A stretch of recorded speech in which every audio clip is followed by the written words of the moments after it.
Now, I'm curious about relationships and building wealth.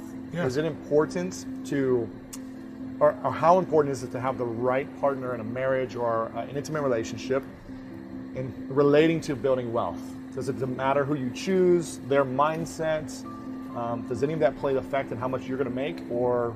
It won't affect how much you make, but it'll affect how your relationship a lot, right? You know, getting on the same page is really, really important. But when my wife and I met, we both grew up very poor. But I decided that I was going to find a way to add so much value that money would never be a question for my family, and you know, it would never stop me from giving or doing or sharing anything. And I made that decision early on. So I became an earner, ways of earning. She became a negotiator, a cost manager. Her mom's number one thing is somebody comes in, she goes, sharpen your pencil. That's not a good enough deal. And so when we first met, I remember we were in New York City, and this dates me how old I am, but I remember when they first came out with digital cameras, the very first digital cameras from Sony. And it was like such a cool thing. You could take 12 pictures or whatever it was in those days. But we were down in New York City, we're in Times Square, and we went into one of those camera shops, and it was Christmas time. And I saw the camera, and I was like so excited about this camera. And I said, you know what, I'm gonna get one for my brother, my sister, my mom, and you know, I came up with, I don't know, it was like 12 cameras, and they were very expensive then. I think they were like $1,200 or $2,000 each. They were really crazy.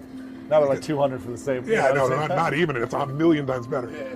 But I went to the counter, and the guy goes, oh my God, Tony Robbins, can I take a picture with you? I'll put it on the wall. And so I said, sure. And she goes, hey, sharpen your pencil. What kind of deal are you gonna give my boyfriend here?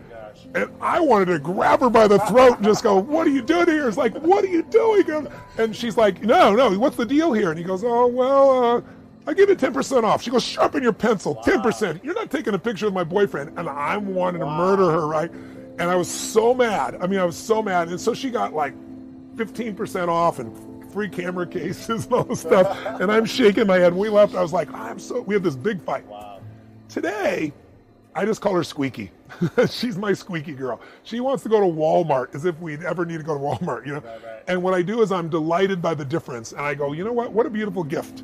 I've been in relationships before where I gave everything and the people were totally unconscious with money. Yeah. So to answer your question, it's nice to be on the same page. But, you know, one day I told my wife I was coaching someone, and the person gave me a $250,000 bonus. She goes, I don't care who you are. It's mind-boggling. It was like, he didn't have to. It wasn't part of the deal. He pays me $1 million a year plus a piece of the upside. And he just said, Tony, you did so much for me. I just want to give you this additional $250,000 bonus. And it wasn't the money. It was the generosity that just knocked me off my seat. And so I called my wife and I said, honey, Paul just gave me a $250,000 bonus. It's like, he's so generous. And she goes, oh, that's nice, honey. Hey, do you know what I'm making for lunch? And I'm like, wow. you know? So I used to get upset about it. Now I'm like, that's my squeaky little girl. I'm thrilled she doesn't have to think about it. I'm in charge. Yeah. And so I don't think your partner has to. One of you has to master it. Right. And you have to have some alignment. Okay. Right? But you don't want them to be against you, essentially. Well, sometimes they're going to be. We were against each other in some ways. We're having fights. But what you eventually decide is, do I want to be right or do I want to be in love? There you go.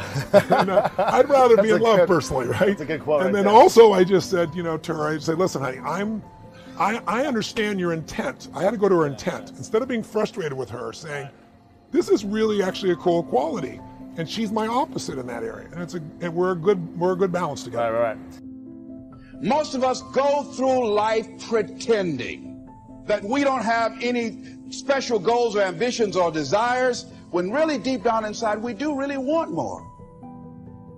We block ourselves and we use these words almost like we're in a trance, like we're sleepwalking through life, that we find ways to cancel out our dreams, that a lot of things that we want to do, a lot of places we would like to go, a lot of things we would like to experience, and we just stop at but. There's nothing you can do about the past, but you can do a great deal about your future. You don't have to be the same person you were yesterday. You can make changes in your life, absolutely startling changes, in a fairly short period of time. You can make changes you can't even conceive of now. If you give yourself a chance, your abilities will grow. You have untapped talents and potential that you haven't even reached for yet. And as time goes on, you'll be able to reach deeper and deeper. The first thing you'll know, you'll be able to do things you never thought you could do. You'll be able to handle things you never thought you could handle. You'll have ideas that you've never had before. All of this is sparked by the goal-setting process. When you know what you want, and you want it badly enough, the answers will come to you. I can't tell you why it works. All I know is, it works.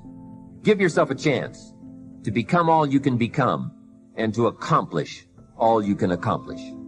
Let me give you a Bible philosophy that teaches how to get whatever you want. Here's what it says: ask. That's it. Ask. Of all the important skills to learn in life, be sure to include the skill of asking. What does ask mean? Ask means, what do you want? And the complete formula is staggering. It says ask, and you will receive. What if you were 50 and broke? Right? Didn't need to change countries. Bought the wrong plan. What a sad scenario that would be. Shoaff said these questions. Let's go through some results. He said, how many books have you read in the last 90 days? I said, what? 0. Wisdom of the world available? Change your life, change your future? Wisdom of the world available? Develop any skill you want? Earn the kind of income you want? Have all the treasures you want, equities you want, relationship with your family that you want, everything that you want available? And the wisdom of the world to help you get it? Haven't read any books in the last 90 days. My teacher said, Mr. Rohn, you have messed up. I'm telling you, you've got the deal. Shoaff said, Mr. Rohn, in the last 6 months, how many classes have you taken to improve your skills or to develop new skills? Go for the American dream. Become rich and powerful and sophisticated and healthy and influential. How many classes have you taken in the last 6 months? I said, how many? 0. He said, you have messed up. He said, you don't need to unmess the country. You don't need to straighten out the perplexed. You don't need to straighten out any of this stuff. All you've got to do is look within and let results teach you a great deal about your own activity, your own attitude, and your own philosophy. And I say, if happiness is what you're after, then you're going to be let down frequently, and you're going to be unhappy much of your time. Joy, though, joy is a different thing. It's something else. Joy is not a choice. It's not a response to some result. Joy is the feeling that we have from doing what we are fashioned to do, no matter the outcome. I started enjoying my work and literally being more happy when I stopped trying to make the daily labor a means to a certain end. I need this film to be a box office success. You know, I need my performance to be acknowledged. I need the respect of my peers. All those are reasonable aspirations, but the truth is, as soon as the work became the reward in itself for me, I got more box office, more accolades and respect than I ever had before. If you had 6 months to live, what would you do differently with your life?